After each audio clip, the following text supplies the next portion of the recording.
আমরা দেখছি আজকে বিকাল থেকে শুরু করে বিভিন্ন জায়গায় বিভিন্ন প্রতিষ্ঠানে কিছু সংখ্যক অশৃঙ্খল যুবক তরুণ এরা হামলা চালিয়ে লুটপাট করছে।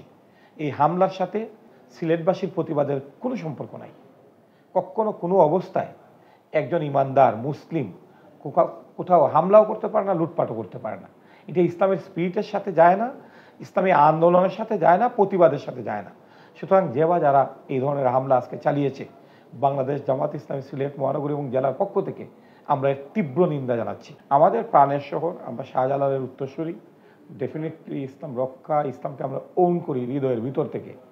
আমরা যাতে এই সমস্ত শুধুমাত্র ফিলিস্তিন নয়, সারা পৃথিবীতেই যে যে জায়গায় এই ধরনের মানবতা বিরোধী অপরাধ হচ্ছে, সেটা মুসলিম হোক অথবা মুসলিম হোক, প্রত্যেকটা মানবতা বিরোধী অপরাধের বিরুদ্ধে মুসলিম বিশ্ব।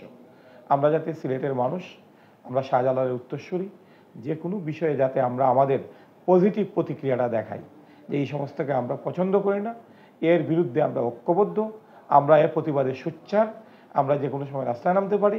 এই যে বিষয়টা সিলেটবাসীর যে আবেগ, নিয়মতান্ত্রিক এবং গণতান্ত্রিক পন্থায় আমরা যে রাস্তায় নামতে পারি, এটা আমরা দেখাতে চাই।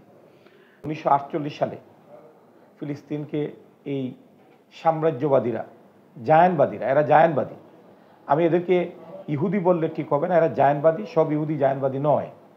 এরা আজকে দখল করেছে তাদের মানে নাম নিয়ে, তথাকথিত নাম দিয়ে, এটা নাকি তাদের পূর্ণভূমি, এই নাম নিয়ে এরা আজকে দখল করে মুসলমানদের ক্রমাগতভাবে উচ্ছেদ করে যাচ্ছে, গণহত্যা চালিয়ে যাচ্ছে।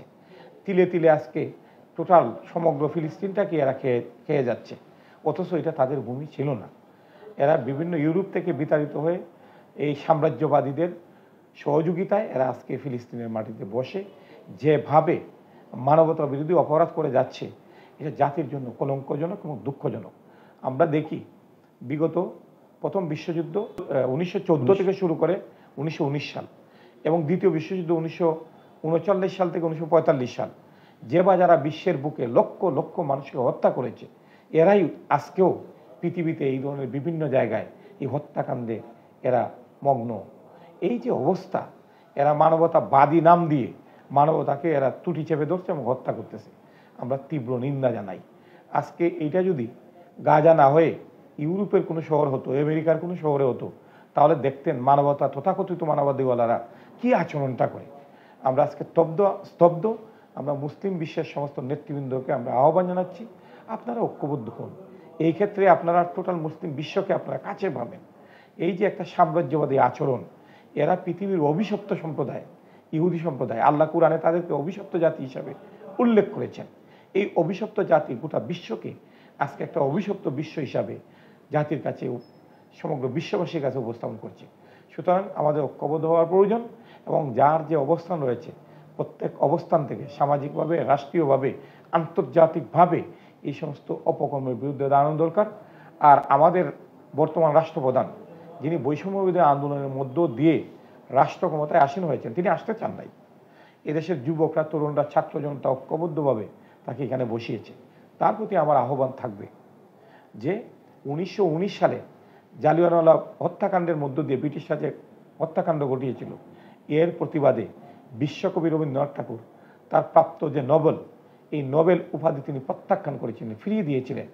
ডক্টর ইউনূসের প্রতি আমার আহ্বান যে আপনি একজন নির্লোভ মানুষ, আজকের গাজার এই যে হত্যাকাণ্ড এবং টোটাল যে পাশ্চাত্য যেটাকে সাপোর্ট করছে, এর প্রতিবাদ স্বরূপ আপনি যে শান্তিতে নোবেল পেয়েছেন, সেটা প্রত্যাখ্যান করে দেখিয়ে দেন যে আমরা কিভাবে এর বিরোধিতা করতে পারি, প্রতিবাদ করতে পারি, প্রতিবাদের ভাষা কীরকম হতে পারে।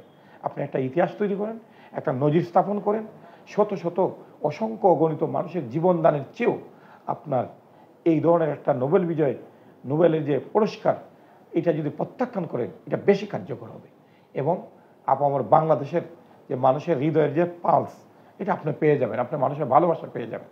এই জন্য আপনার প্রতি এই আহ্বান, ওআইসির প্রতি আমাদের আহ্বান, ঐক্যবদ্ধ হন। মুসলিম নেতৃবৃন্দের প্রতি আমাদের আহ্বান, ঐক্যবদ্ধ হন এবং জাতিসংঘে যে সমস্ত দেশ ফিলিস্তিনের পক্ষে আছেন, তাদেরকে আরও বেশি সক্রিয় হয়ে ইসরায়েলের দূষরদের বিরুদ্ধে ঐক্যবদ্ধ হওয়ার জন্য আহ্বান জানিয়ে আমার কথা শেষ করছি। সবাইকে ধন্যবাদ। আসসালামু আলাইকুম।